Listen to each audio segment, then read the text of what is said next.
que entre el Rey Jesús, Rey de gloria. Yo abro mi corazón, yo abro mi corazón para que entre el Rey Jesús, Rey de gloria. Yo abro mi corazón, yo abro mi corazón para que entre el Rey Jesús, Rey de gloria. Yo abro mi corazón, yo abro mi corazón para que entre. Señor, te damos gracias por este tiempo en que podemos compartir de tu palabra. Gracias por tu misericordia. Pedimos de tu Espíritu, hablándonos, guiándonos, enseñándonos en el corazón, de manera que podamos entender tu palabra, comprender tus principios, tus mandamientos. Señor, que esta tu palabra pueda cambiar nuestras vidas y hacernos capaces de serte obedientes, de seguir tus caminos, Señor. Gracias te damos. En el nombre de Jesús. Amén. Amén. Vamos al libro de Hebreos, por favor. En el capítulo 9.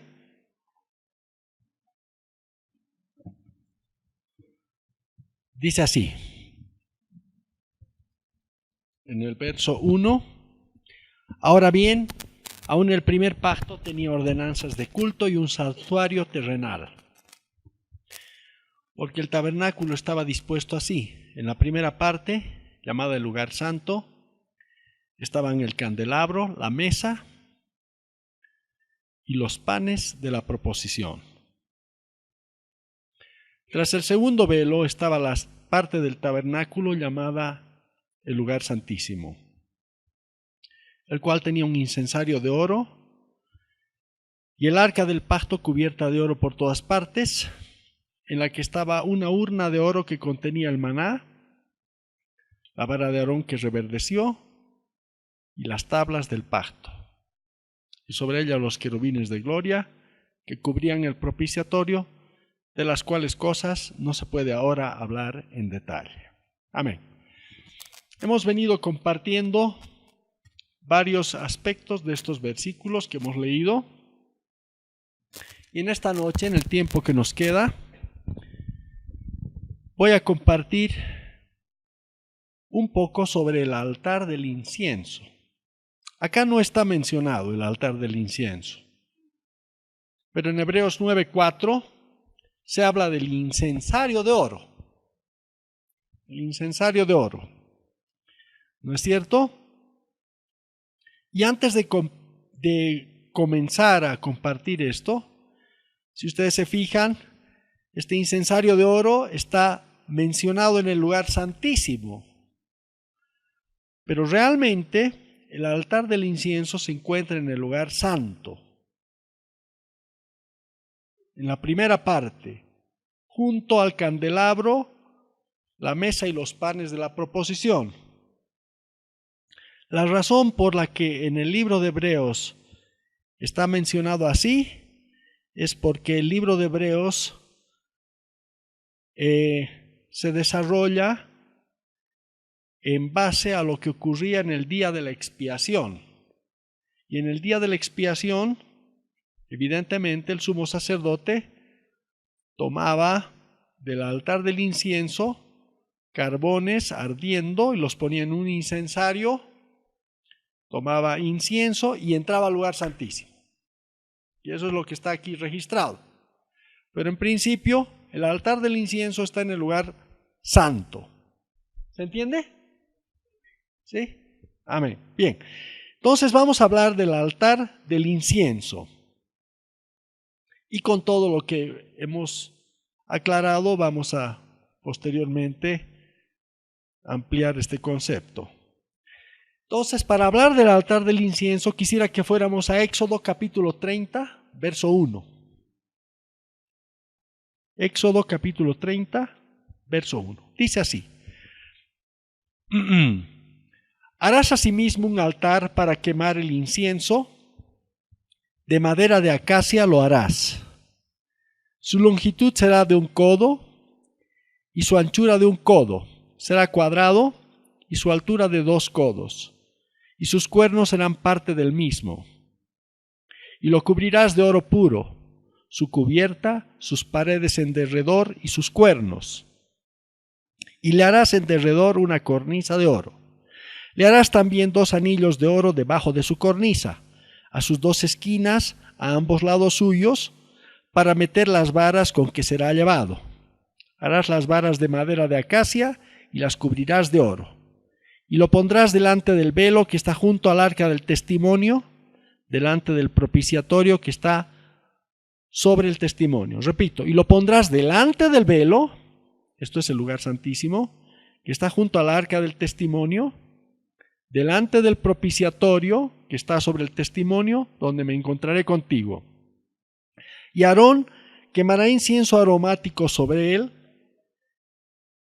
cada mañana. Cuando aliste las lámparas, lo quemará. Y cuando Aarón encienda las lámparas al anochecer, quemará el incienso. Rito perpetuo delante de Jehová por vuestras generaciones. No ofreceréis sobre él incienso extraño, ni holocausto, ni ofrenda, ni tampoco derramaréis sobre él libación. Y sobre sus cuernos hará Aarón expiación 1 vez al año con la sangre del sacrificio por el pecado para expiación. 1 vez en el año hará expiación sobre él por vuestras generaciones. Será muy santo a Jehová. Amén. Bien, primero, estamos hablando entonces del altar del incienso. ¿Qué es el incienso? ¿Qué es el incienso? ¿Cómo? Sí, está bien. Textualmente es una preparación de resinas aromáticas vegetales. Resinas aromáticas vegetales.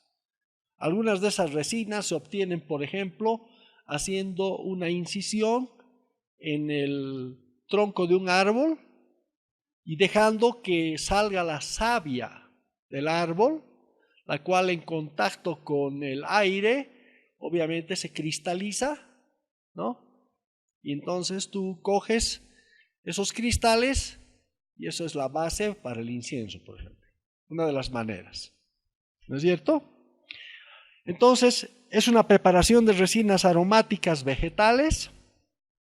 Pueden haber otros métodos, obviamente. Este es uno de ellos, ¿no?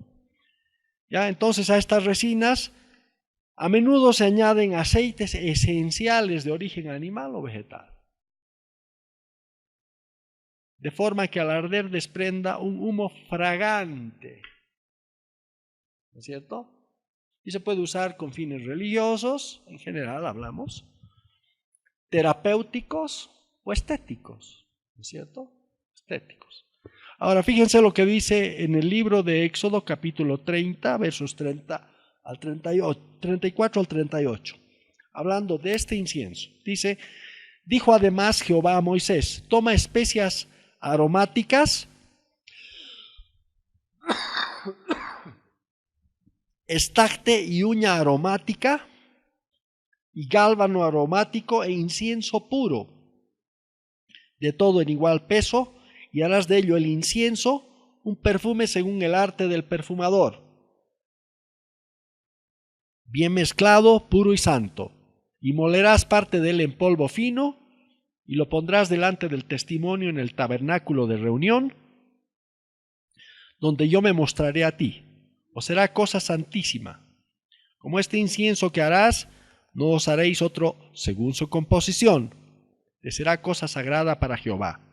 Cualquiera que hiciere otro como este para olerlo, será cortado de entre su pueblo. Eso decía la palabra sobre el incienso. Ahora, ¿qué representa el altar del incienso? ¿Qué representa el altar del incienso?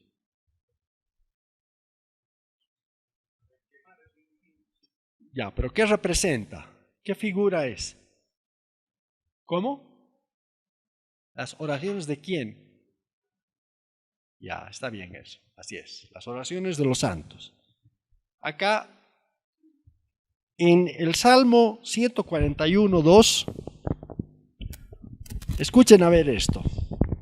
Entonces, ¿qué representa el altar del incienso? En el Salmo 141:2 dice: suba mi oración delante de ti como el incienso,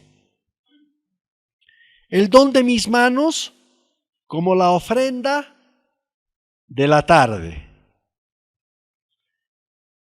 Y después en Apocalipsis, capítulo 5, dice: y cuando hubo tomado el libro, los 4 seres vivientes y los 24 ancianos se postraron delante del Cordero.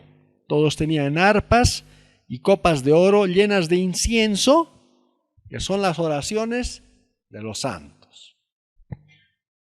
Y un verso más en Apocalipsis 8:3, otro ángel vino entonces y se paró ante el altar con un incensario de oro. Se le dio mucho incienso para añadirlo a las oraciones de todos los santos sobre el altar de oro que estaba delante del trono. ¿No es cierto? Entonces, el altar de incienso, o el incienso solamente, a veces se habla solo de incienso, representa las oraciones de los santos. ¿No es cierto? Bien, entonces ya vemos más o menos por dónde va esto del altar del incienso. Bien, la primera cosa que llama la atención es la siguiente. Ustedes saben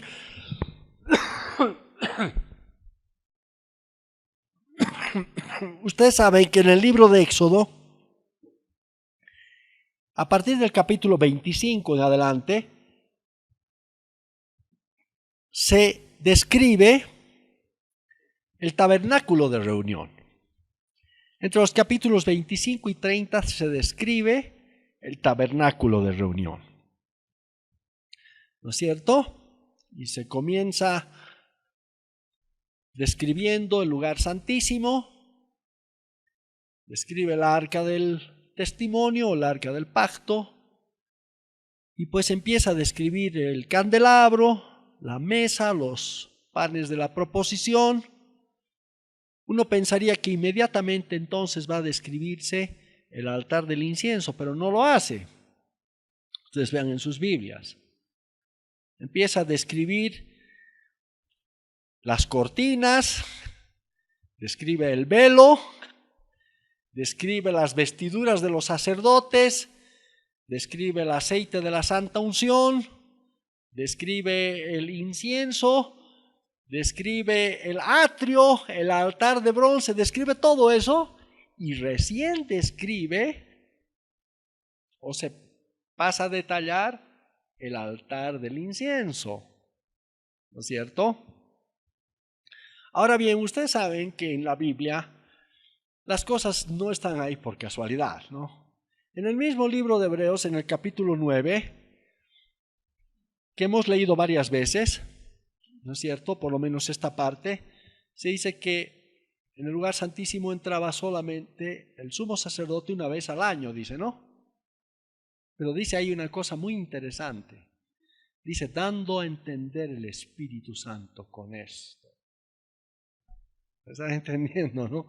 Entonces, las cosas que están escritas en el Antiguo Testamento, en la Biblia, tienen que entenderse como que el Espíritu Santo está queriendo decir alguna cosa. ¿No es cierto? No es simplemente un orden ahí natural o humano el que uno pone. Entonces, el hecho de que el altar del incienso haya sido descrito a partir del capítulo 30, es decir, cuando ya se describió todo lo otro, todo lo demás del tabernáculo, todo el mobiliario y podríamos decir aún el ministerio, ¿no es cierto? Porque se habla de las vestiduras de los sacerdotes, se habla de la consagración de Aarón y de sus hijos, en fin. Y recién entonces se habla del altar del incienso. Entonces, esto quiere decir que el Espíritu Santo ha ordenado las cosas de tal manera, ¿no?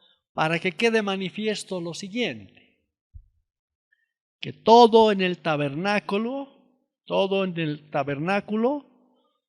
los vasos del ministerio, todo el mobiliario, todo lo que se hace en el tabernáculo, toma su valor, su lugar y su valor adecuado mediante la oración. Eso es lo que está queriendo decir. Si ustedes ven el tabernáculo, y hemos pasado alguna vez una figura, ¿no es cierto? El altar del incienso está justamente al medio del lugar santo, ¿no es cierto?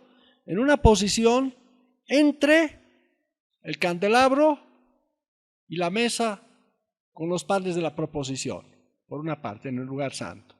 Está en el medio entre el atrio, como que venía del altar de bronce, y al frente del altar del incienso se encuentra el arca del testimonio o el arca del pacto, pero tenía el velo ahí delante, ¿no es cierto? Entonces está en una posición, digamos, muy especial, ¿me comprenden? Pero su ubicación y su descripción, digamos, en el libro de Éxodo, nos da a entender que tenía una importancia especial. Y su importancia especial estaba en función de entender primero todo lo que había alrededor, ¿no es cierto? Todo lo que estaba en torno del altar del incienso, todo lo que quedaba alrededor, tanto en el lugar santísimo como en el lugar santo como en el atrio. Una vez que uno entendía eso, el Espíritu Santo está dando a conocer que todas estas cosas toman su verdadero lugar y tienen su verdadero valor en el altar del incienso, es decir, mediante la oración. Esto es muy importante, hermanos, muy importante.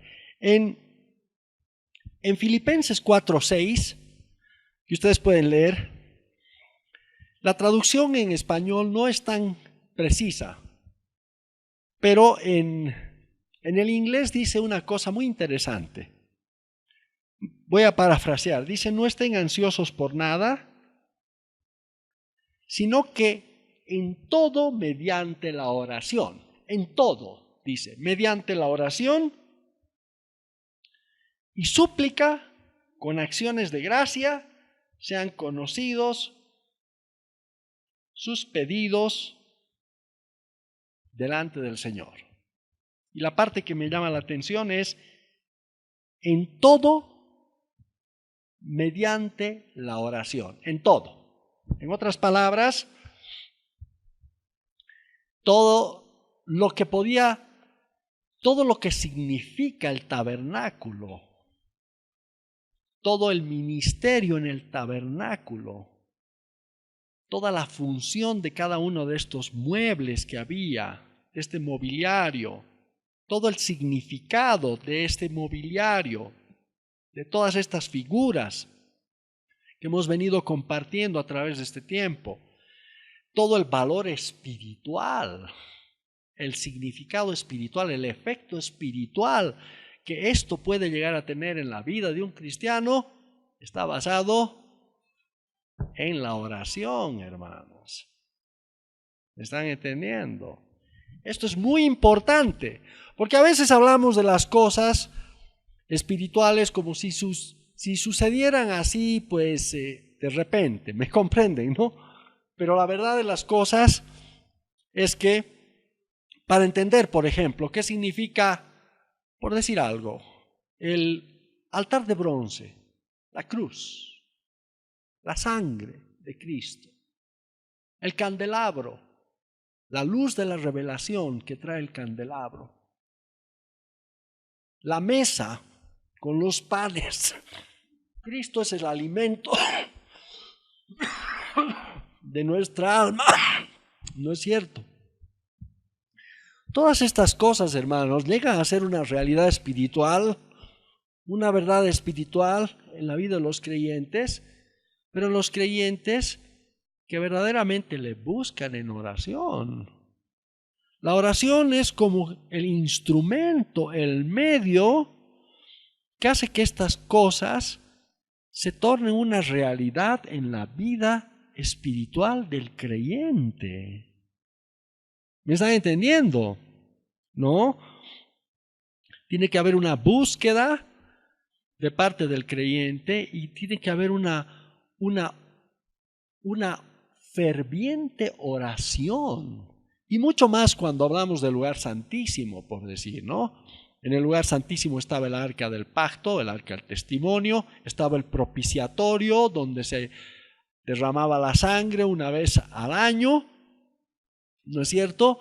Es como que el Señor estuviera diciendo, todas estas cosas están cumplidas, ¿no es cierto? Existe un verdadero perdón de pecados, como vamos a ver más adelante en este mismo libro de Hebreos, en este mismo capítulo del libro de Hebreos, existe perdón de pecados, existe comunión, existe un acceso al lugar santísimo, pero para todo eso tiene que haber oración. Tiene que haber oración. ¿Recuerdan ustedes, por ejemplo, en el día de la expiación?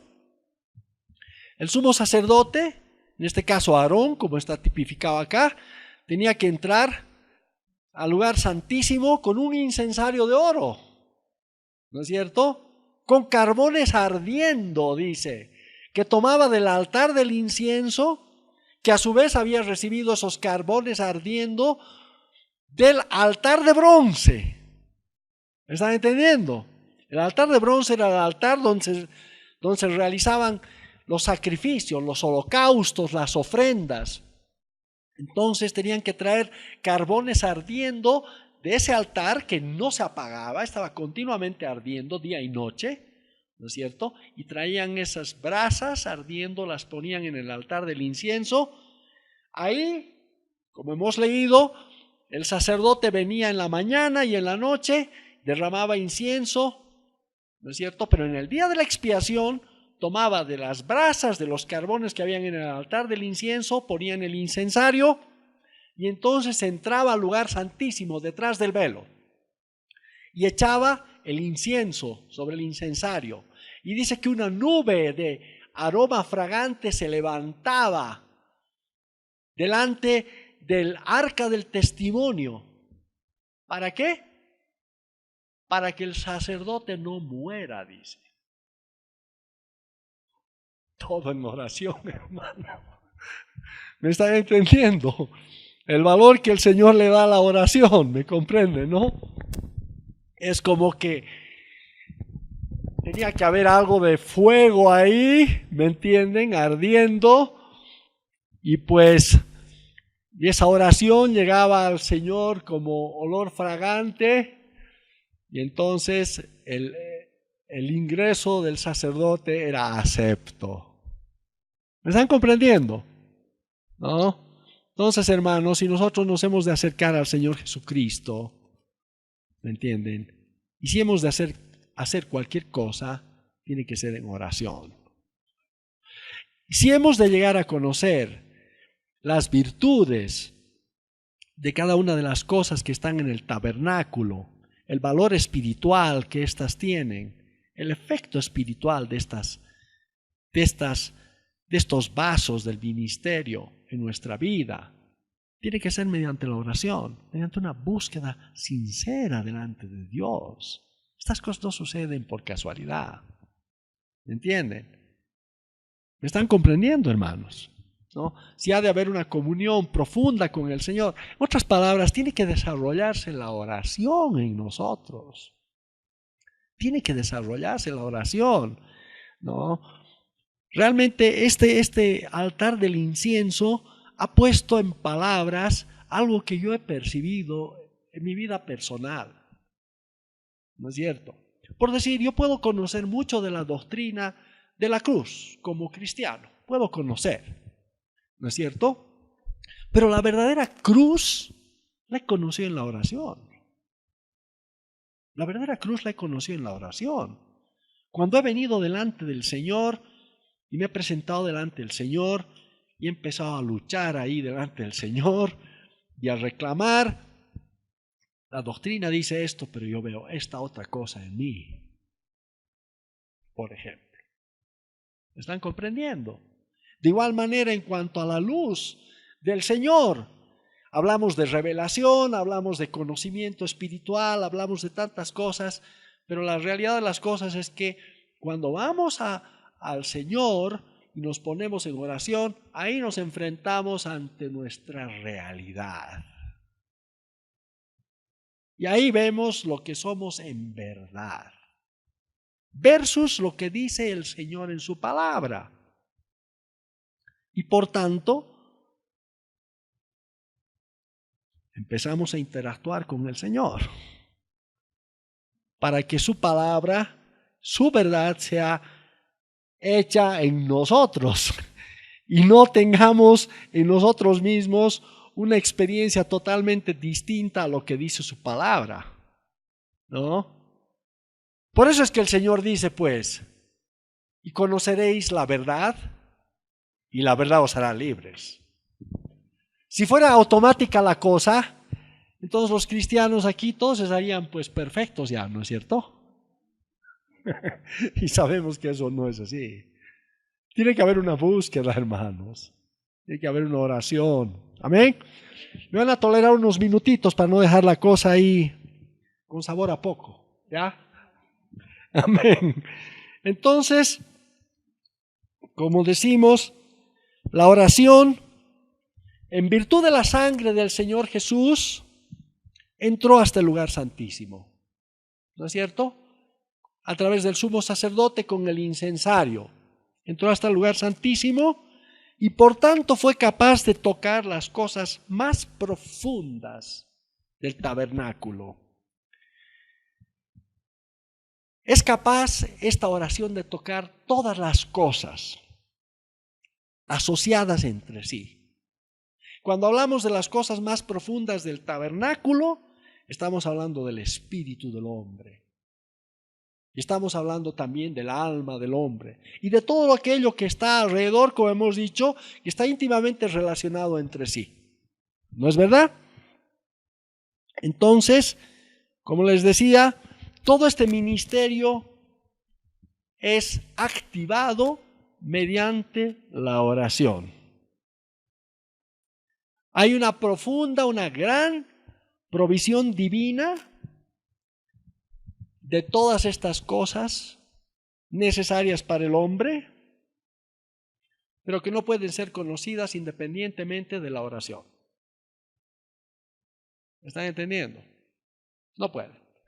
Si realmente hemos de conocer las cosas verdaderas del Señor, tenemos que tener una vida de oración desarrollada. Una vida carente de oración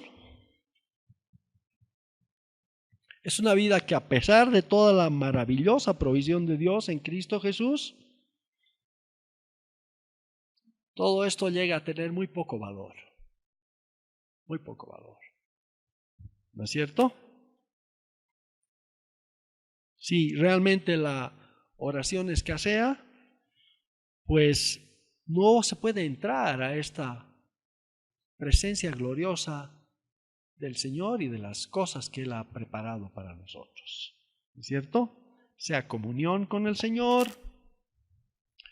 sea testimonio hacia el mundo, ¿no es cierto? Esto es siempre hecho a través de la oración. Y vamos a ver un poco más a este respecto. Sea que nos alimentemos del Señor, sea que busquemos la palabra. Uno podría decir, no, la palabra me alimenta. Sí, pero ¿qué puede ser la palabra, como decíamos, sin una oración verdadera? ¿No? Yo leí hace unos años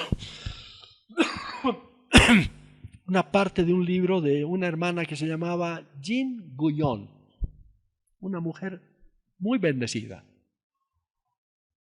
una mística francesa, y decía que una de las maneras de conocer la palabra de Dios es que cuando uno está leyendo y no entiende ciertas cosas, inclinarse pues para orar y pedir al Señor que a uno le ayude a entender y a interpretar correctamente lo que está queriendo decir.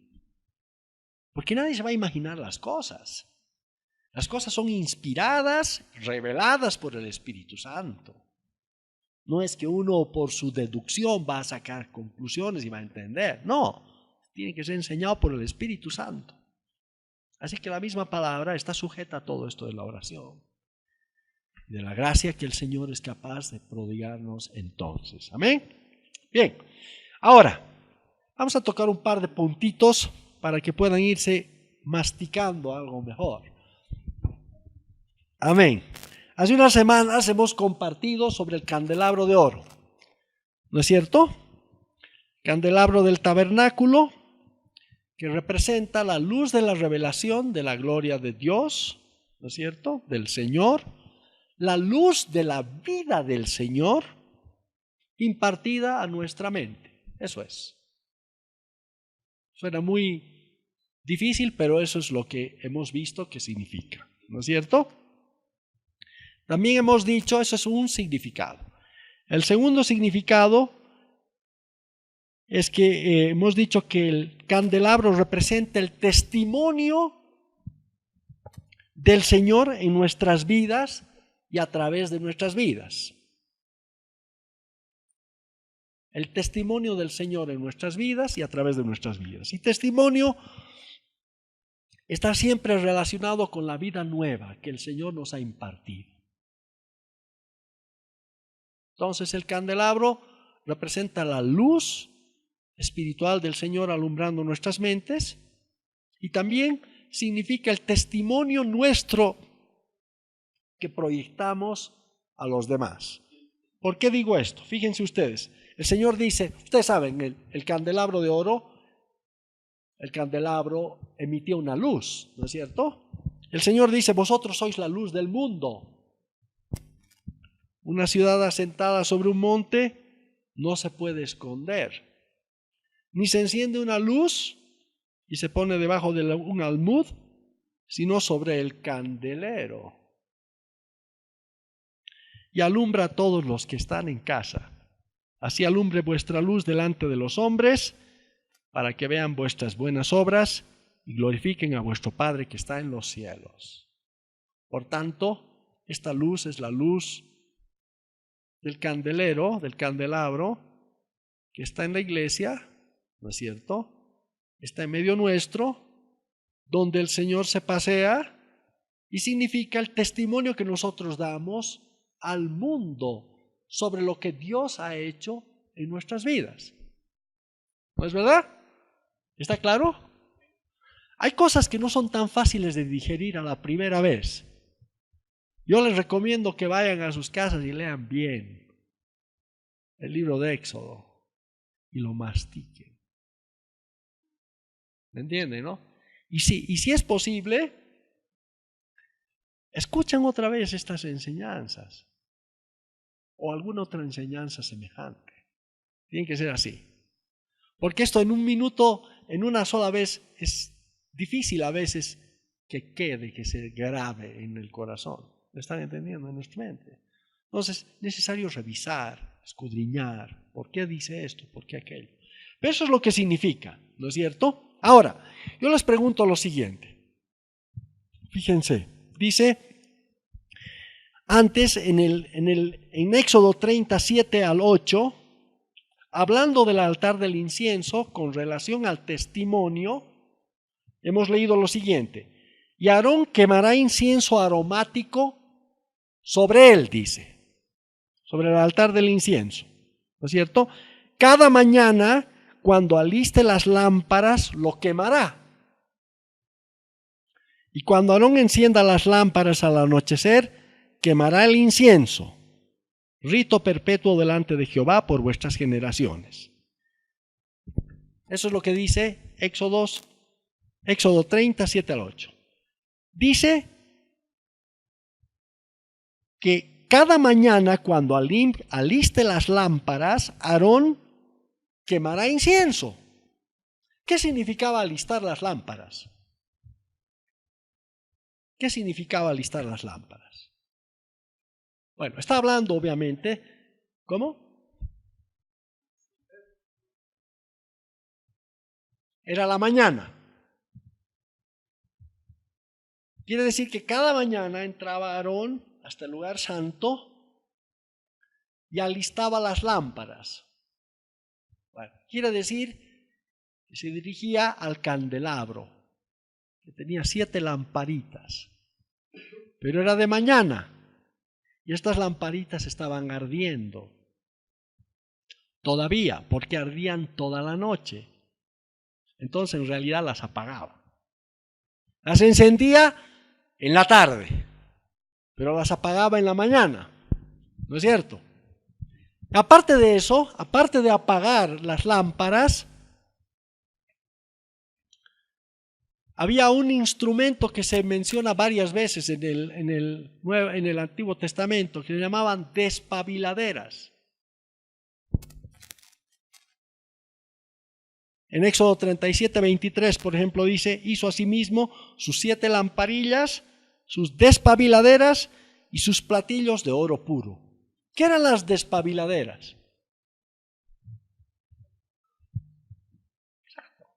Eran unos instrumentos para cortar el pabilo o pábilo. Pabilo, que es la mecha de la lamparita. ¿Me entiende? Ahora, en nuestro caso podríamos decir, a veces la mecha de una vela, por decir. Pero en este caso eran unas lamparitas que ardían con aceite, pero tenían una mechita.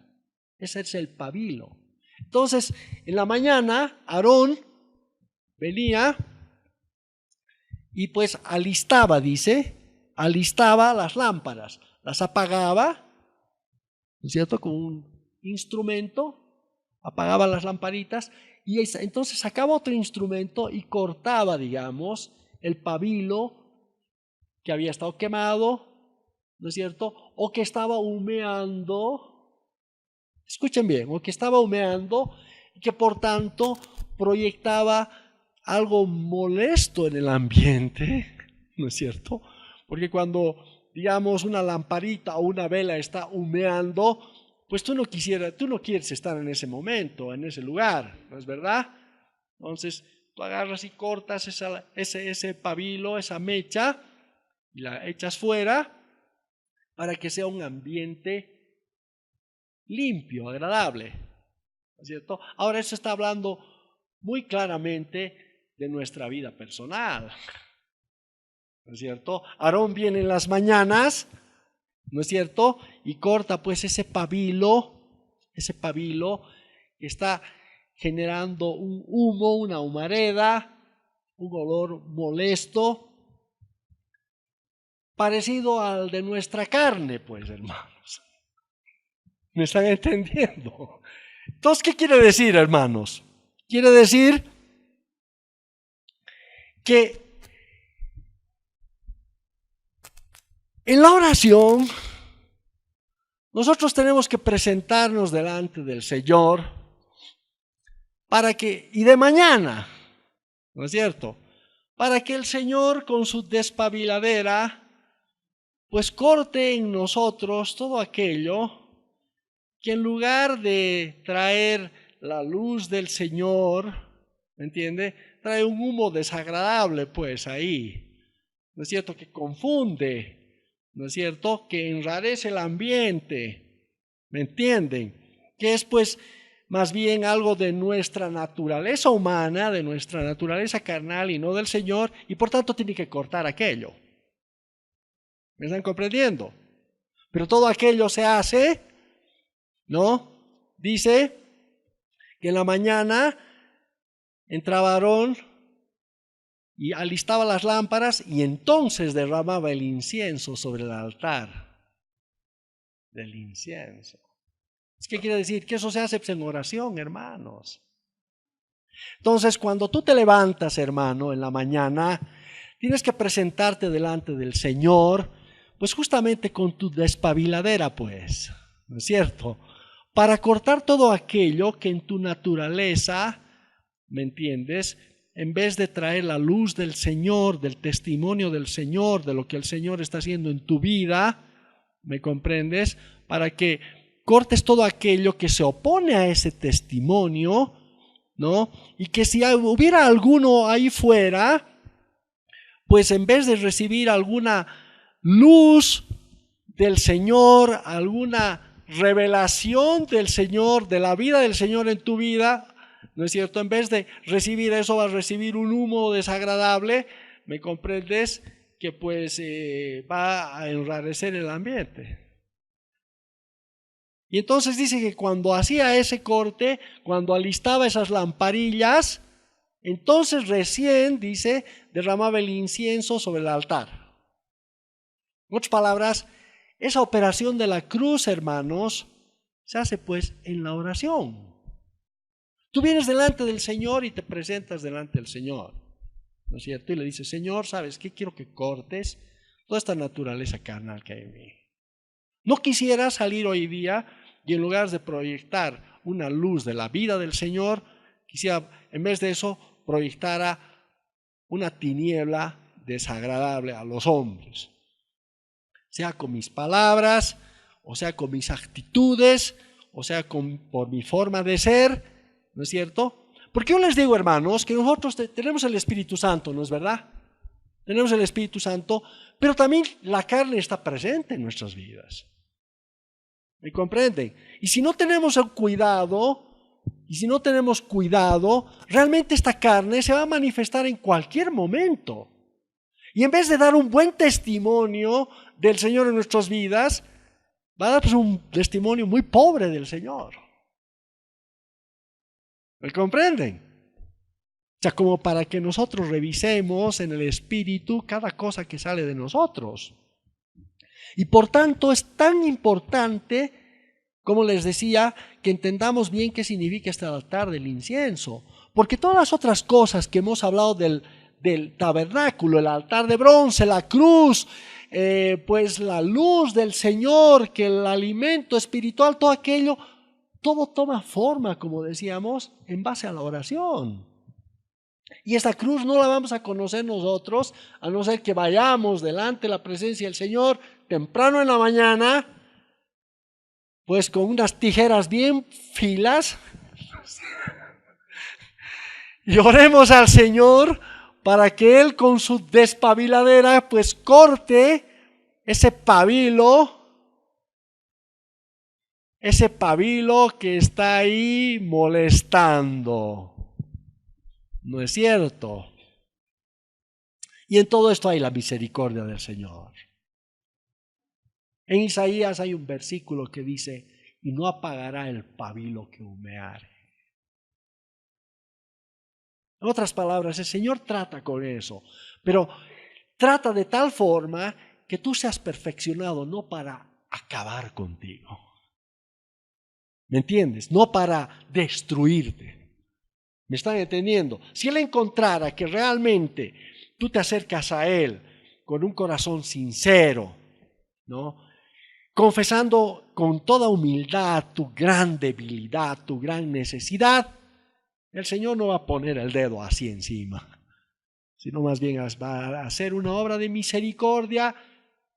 Tendrá que podar algunas ramas ahí que están creciendo fuera del lugar, tendrá que hacer algunos cortes, de tal manera que esa lamparita pues produzca más bien un testimonio agradable al Señor. ¿De dónde van a conseguir ustedes o yo? ¿De dónde vamos a conseguir aceite para que arda en las lámparas, hermanos? Si no es a través de la oración. ¿De dónde vamos a recibir esa provisión del Espíritu Santo para que esa lamparita arda? En la noche dice que otra vez encendía la lamparita y otra vez derramaba el incienso. Yo no sé cuántas veces orarán aquí ustedes al día, ¿eh? Pero por lo menos bíblicamente tenías que orar o en la mañana y en la tarde, mínimamente. Daniel dice que a mediodía más se ponía a orar.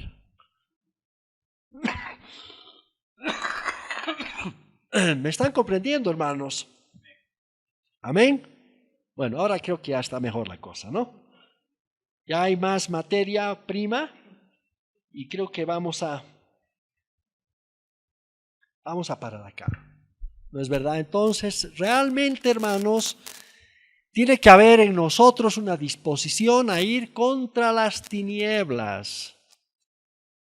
Y nosotros tenemos el Espíritu Santo que nos muestra qué cosas son de luz, de la vida del Señor, y qué cosas son nuestras, de hombre, espiritualmente de tinieblas.